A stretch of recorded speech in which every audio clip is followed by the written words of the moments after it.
Assalamualaikum. Waalaikumsalam. Selamat pagi anak-anak. Pagi. Gimana kabarnya? Alhamdulillah, luar biasa. Allahu Akbar. Sebelum pembelajaran dimulai, silakan cek ramen dulu. Kebersihan juga. Awas, 1 meter di antara kalian itu harus bersih. Jangan ada lagi yang main HP pas pembelajaran dimulai. Ya. Kalau sudah rapi, silakan untuk berdoa. Siap. Sebelum kita mulai pembelajaran pada hari ini, alangkah baiknya kita berdoa. Berdoa dimulai.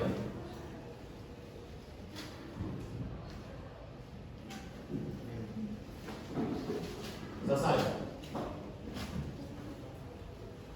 Beri salam. Assalamualaikum warahmatullahi wabarakatuh. Waalaikumsalam warahmatullahi wabarakatuh. Sebelumnya Bapak Alsen dan lebih dahulu masih Bapak.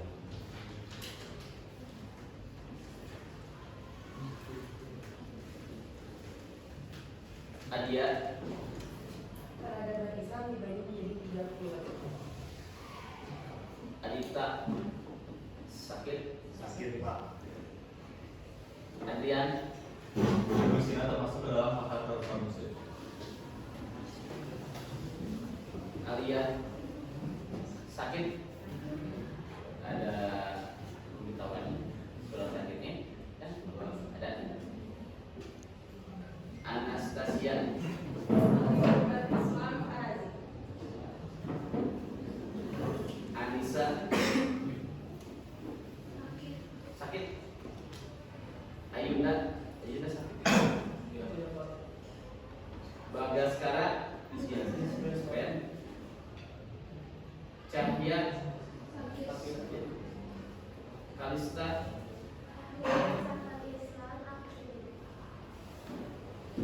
Davina, Selain Ibu Sina dan Alfi, tokoh dalam bidang kedokteran ada Alfi, tokoh saya. A'udzu billahi minasyaitonir rajim. Bismillahirrahmanirrahim. Ya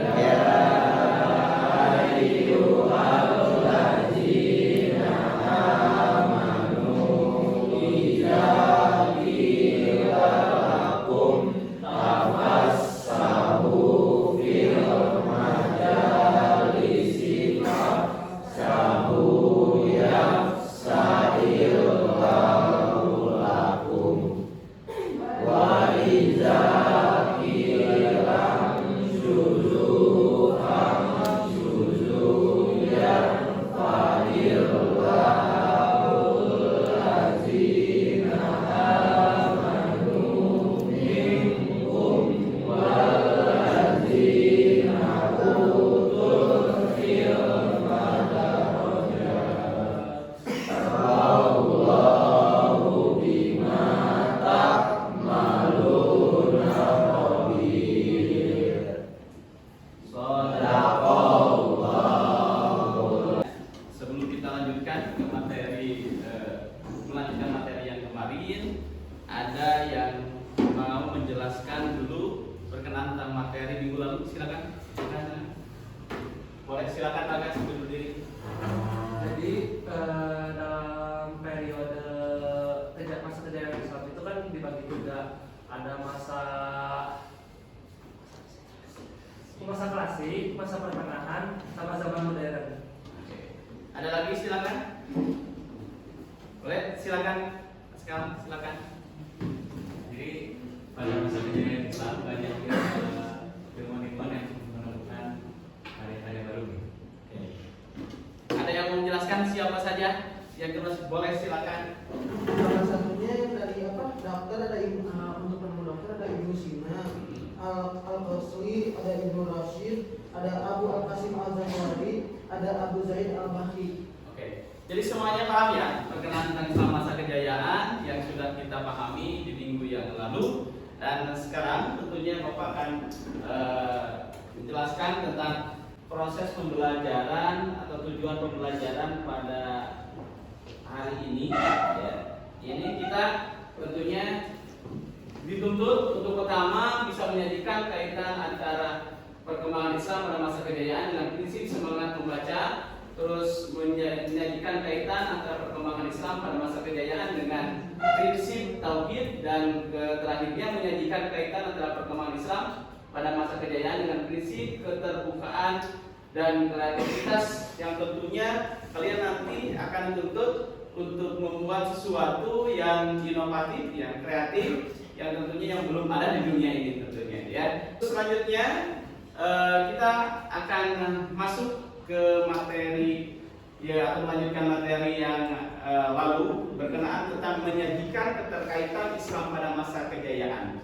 Untuk itu silakan kalian duduk dengan kelompoknya masing-masing. Silakan. Oke. Silakan duduk dengan rapi kelompoknya masing-masing. Ya. Silakan saling berhadap hadapan.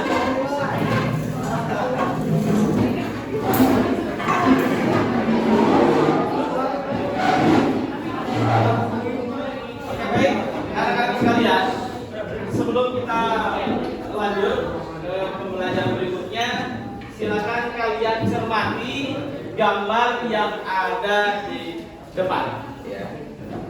Jadi di sini ada Ibnu Rushdi dan Al-Ghazali. Oke, silakan kalian pahami. Cuma yang mau jadi Al-Ghazali sebagai filsuf Islam? Oke, Angga. Ya. Ada yang mau jadi dokter? Jawabannya insya Allah semuanya akan terlaksana. Amin. Setelah mengamati gambar ini dan apa yang Bapak sajikan, silakan kalian tiap kelompok untuk membuat sesuatu yang inovatif dan kreatif. Ya, mau itu ilmu apalah, ilmu dukun atau apa, atau membuat motor terbang, terserah. Yang penting kalian akan berinovasi, dan nanti selanjutnya kalian akan presentasi setiap kelompoknya masing-masing ke depan. Oke, silakan.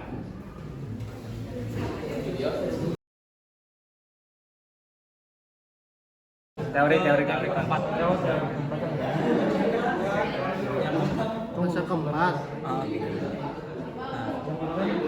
DPH-nya maksudnya apa itu? Mana DPH? Itu yang Oh, ini. Assalamualaikum warahmatullahi wabarakatuh. Perkenalkan, kami dari kelompok 4. Hari ini akan mempresentasikan tentang penciptaan alam semesta dan bumi. Tentu saja kami mengambil teori dari para ahli dan juga yang terutama dari Al-Quran. Perkenalkan, nama saya Troy yang usia 34.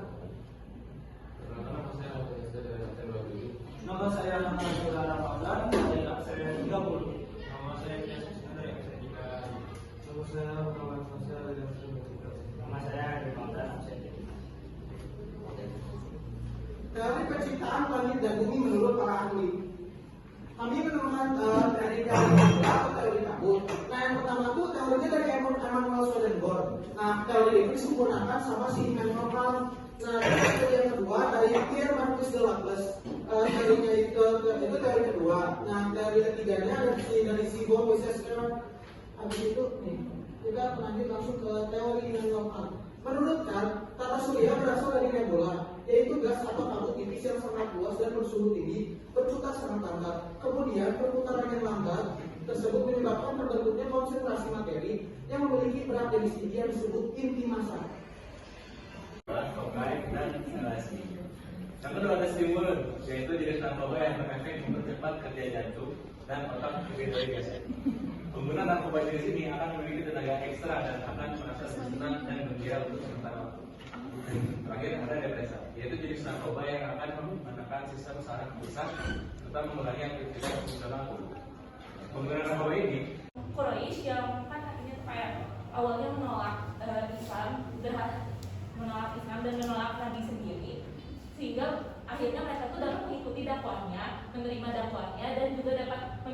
sikap yang ramah berkebalikan dengan sikapnya sebelum Nabi itu mengajak untuk bergaul. Kemudian di sini ada ciri-ciri leadership. Ada 3. Yang pertama, tidak ragu untuk berbagi. Setiap orang pasti memiliki nilai keyakinan, tujuan, dan gaya hidup masing-masing dan berbeda. Jika temanmu dapat menerima dan mengerti perbedaan tersebut, ini merupakan tanda-tanda pertemanan. Healthy friendship pertama, bahwa kamu berada dalam lingkaran pertemanan yang sehat.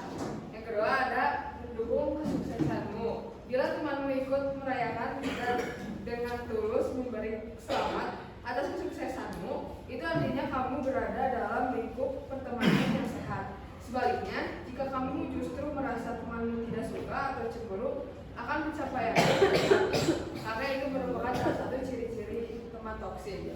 Yang ketiga, ada nyaman menjadi diri sendiri dengan mereka. Tanda lingkaran pertemanan sehat lainnya adalah apabila kamu merasa nyaman untuk menjadi dirimu sendiri saat bersama teman-temanmu. Sebaliknya, bila kamu berada dalam lingkaran pertemanan yang tidak sehat, kemungkinan kamu akan menunjukkan banyak kepura-puraan. Itu karena kamu merasa tidak nyaman untuk menunjukkan kepribadian, minat, dan pendapatmu secara jujur. Dan setiap muslim harus memenuhi setiap aturan yang mereka sepakati, kecuali kesepakatan dalam melarang atau mengharamkan yang haram.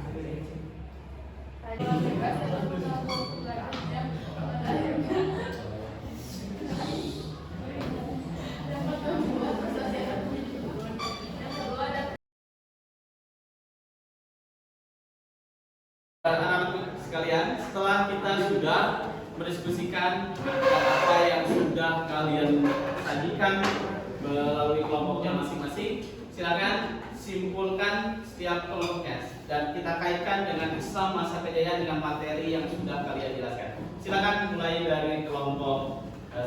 Silakan. Jadi yang bisa disimpulkan dari materi kita itu, jadi kalau kaitannya dengan kejayaan Islam itu salah satu faktor kejayaan Islam itu kan asimilasi kebudayaan. Nah, asimilasi kebudayaan itu datangnya dari mana? Dari pergaulan. Nah, dari kelompok itu menjelaskan pergaulan sehat yang dapat tidak cuma dapat memajukan individunya, tapi juga dapat memajukan teman. Oke, ke-11 buat kelompok 2 silakan. Silakan. Kelompok 2 boleh sama siapa?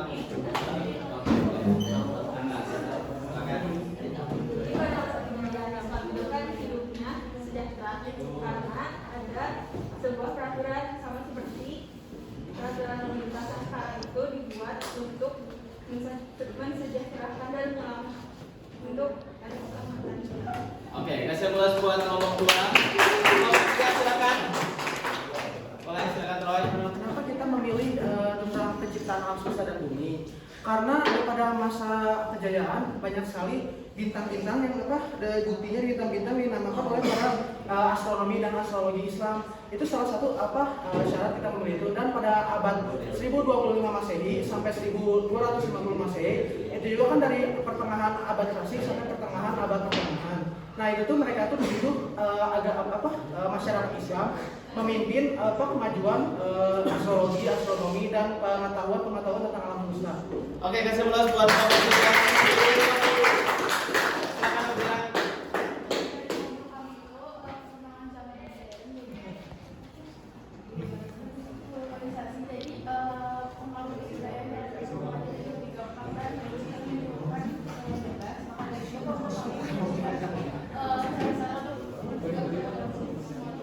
Oke, kasih bola buat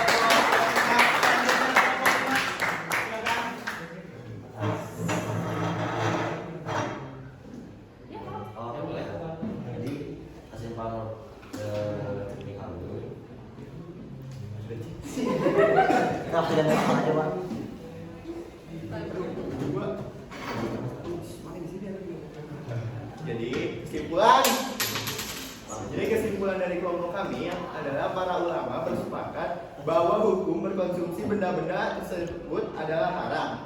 Cakupnya sama seperti pada definisi hukum khamr. Kesempatan mengacu pada dalil dengan hadis yang ditemukan Umar bin Khattab. Khamr adalah segala sesuatu yang menutup akal. AR Bukhari Muslim. Jadi ketika masuk dalam cakup definisi khamr. Adapun dalil yang menunjukkan keamanan khamr adalah wahai orang-orang yang beriman, sesungguhnya minuman keras, berjudi, berkurban untuk berhala, dan mengundi nasib dengan anak panah adalah perbuatan keji dan termasuk perbuatan setan. Maka jauhilah perbuatan-perbuatan itu agar kamu beruntung. US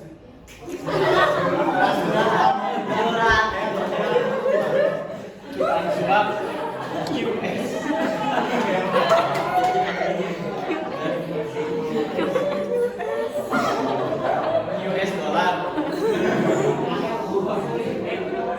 Menurut Abu Al-Wafar Abdul Akhir, sejarah farmasi Islam terbagi dalam 4, yakni fase pertama adalah hasil keras pakar kimia muslim sekaligus perintis ilmu farmasi Abil bin Ibnu Hayyan 720 Masehi sampai 815 Masehi.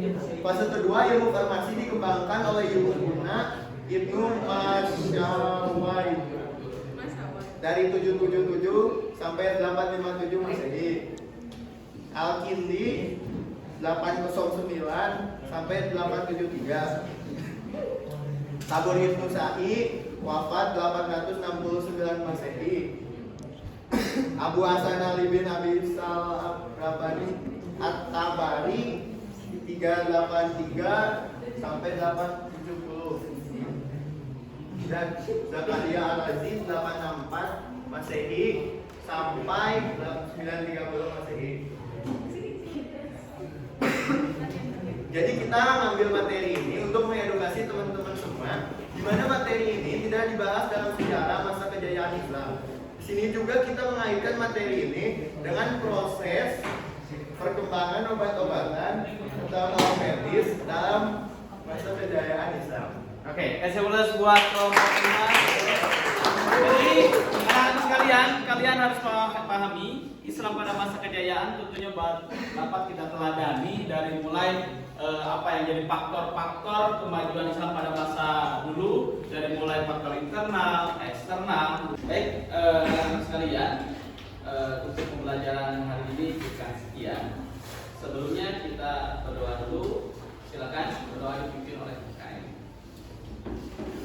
Siap.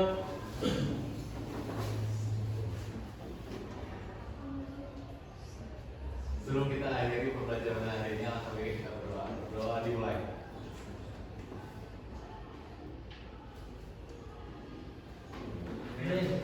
Selesai.